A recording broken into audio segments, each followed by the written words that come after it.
Welcome back. Today is Jethro Tull Day.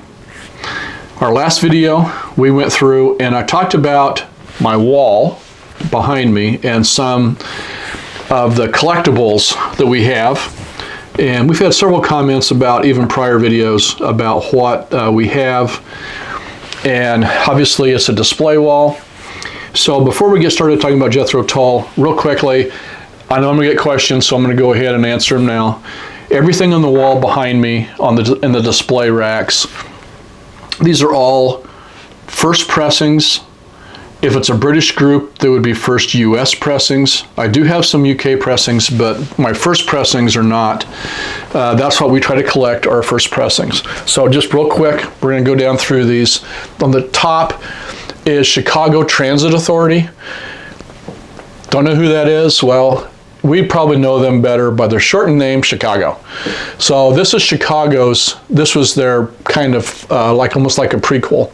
So this was their first album. Below that is Crosby, Stills, Nash. This is a first pressing, 1977. Next to that is Moody Blues, Question of Balance. And below that is Creedence Clearwater Revival Chronicle, which a lot of people know. But there is also a volume 2, which is what this album is vinyl. This is volume 2, and then next to that is Fleetwood Mac Tusk, and this is a first pressing, and the first pressings have embossed covers. Okay, up top we have Kansas. This is their self-titled. One of my favorite groups from college days. Below that is Bachman Turner Overdrive, which again is another group, or we call them BTO, from my college days. This happens to be in 1977. Next to that is Camel. It's a British group, and that's 1978. Below that is Alan Parsons, Eve, 1979, and then for the last one is probably a familiar cover to everyone. That's Queen and Night at the Opera. And this is a first US pressing, and that's 75. So, on to Jethro Tull. Jethro Tull is a group that they were founded in '67 in Blackpool, England. They started as blues rock, kind of almost like a jazz fusion group, eventually moving on to what we today would call progressive rock or prog rock. The founder's Ian Anderson, flute, acoustic guitar, does most of the lead vocals. And the interesting thing, I think, is the band name. The band name, they started with other groups or other names. You can remember back late 60s in Britain, 3 or 4 guys get together, decide they're going to form a band, so they try and get some gigs, and they go in and they play. So the booking agents in a lot of these instances would actually come up. These guys didn't have band names, so they would come up with a name to call them just so they could refer to them when they started playing. So, interesting thing. Try some of these names on. How about Navy Blue? Candy Colored Rain. Or my favorite, Ian Henderson's Bag O' Nails. So those are some of the names before Jethro Tull. Jethro Tull actually is not a member of the group. Jethro Tull is an 18th century agriculturalist. The booking agent that they had on one of their last gigs before the name called them Jethro Tull. He was a history buff, so he knew who Jethro Tull was. He thought the name fit, so Jethro Tull. They performed, then were asked actually to come back, so the name stuck. I like this Jethro Tull. Not so much Ian Henderson's Bag O' Nails. And it fits on an album cover. It's just perfect. 68, their first album, This Was. So they're formed in '67. Right away, they were successful enough that they produced an album then the next year. A little bit of trivia.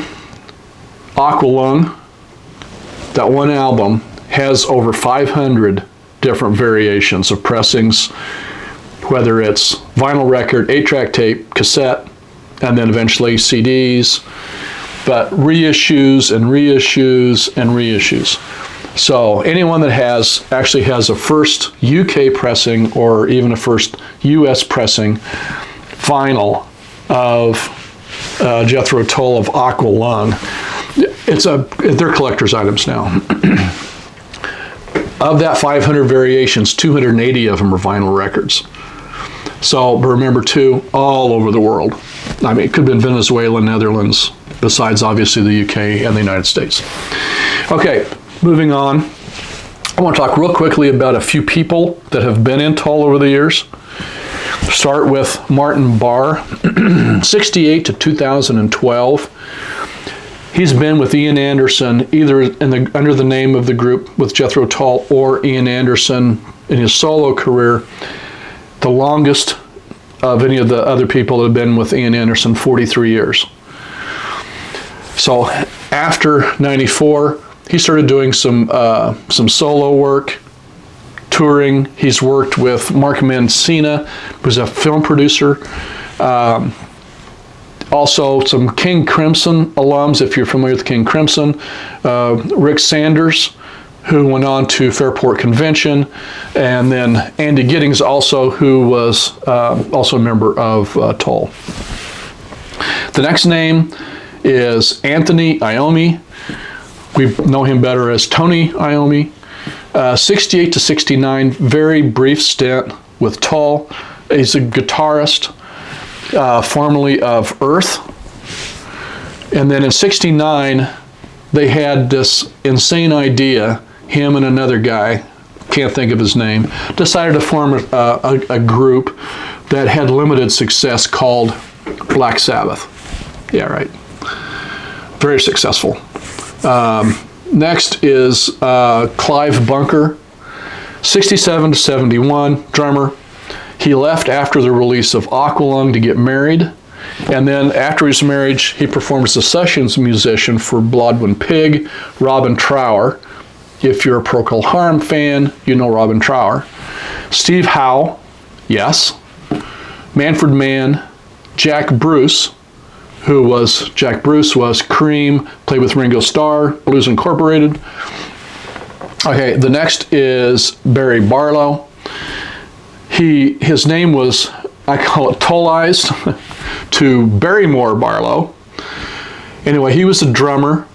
After Tull, he became a sessions musician, and he played with Robert Plant and Jimmy Page. We should know those names, Led Zeppelin. They actually had considered him to replace John Bonham after his death. But we know what happened after John Bonham's death. The band ended up splitting up. Eddie Jobson, 80-81. He was a touring member when they went on tour in 80 and 81. Keyboards, violin. He had associations with the supergroup UK, which also included Bill Bruford. We know that name. Started with King Crimson and eventually with Yes. John Wetton also was with King Crimson, Roxy Music, Uriah Heep, Wishbone Ash, Asia, Renaissance. Jobson also played with Frank Zappa for several years, played with The Who. Was also a composer for TV soundtracks for Walt Disney. In 2007, formed a band called UKZ, along with, he also had another King Crimson alum, Trey Gunn, and also Marco Miniman with the Mute Gods. Okay, one more. Don Airey, brief stint, 87-88, keyboards. He was a sessions musician with Black Sabbath, Rainbow, Hammer, Coliseum 2. Spent 2 years touring with Ozzy Osbourne. He toured with Tull on Crest of the Knave. He also played keyboards on Whitesnake's self-titled album, and in 1990 on Judas Priest's album, Painkiller. In 99, he played with 10, the group 10, on their album Babylon and also toured with them. 2014, he joined Hollywood Monsters. And then other bands at some point in time in his history he was affiliated with: Deep Purple, Wishbone Ash, Sinner. Okay, enough of that. I think it's always interesting to look to see the different band members, you know, where they started, where they ended up, who all they've played with.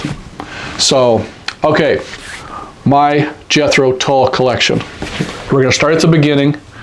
These are not all first pressings by any means. These are just part of my collection.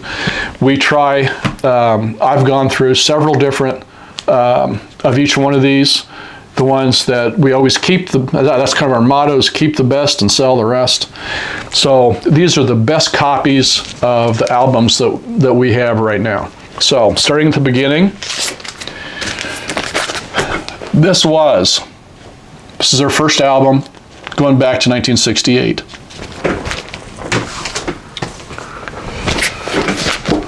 I'm gonna run through these pretty fast. Stand Up. Benefit. And one of my favorites, Aqualung.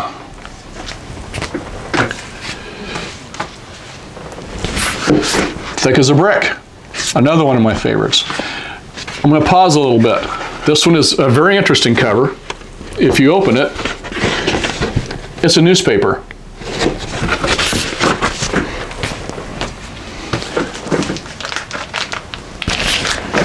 A Passion Play.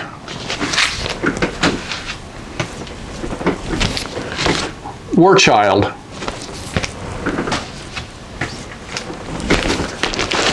Minstrel in the Gallery.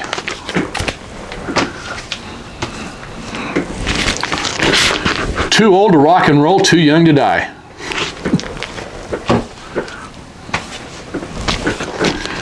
Songs from the Wood.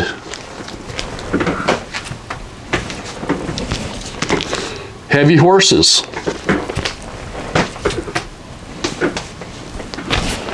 Another cool cover, Stormwatch.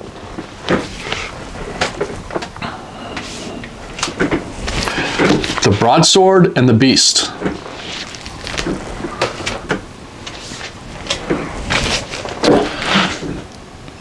Under Wrap.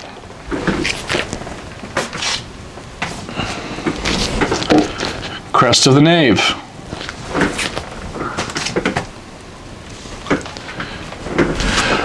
This is 1980. This is a Steven Wilson remix. It's not traditional, but anyway, I wanted it in my collection.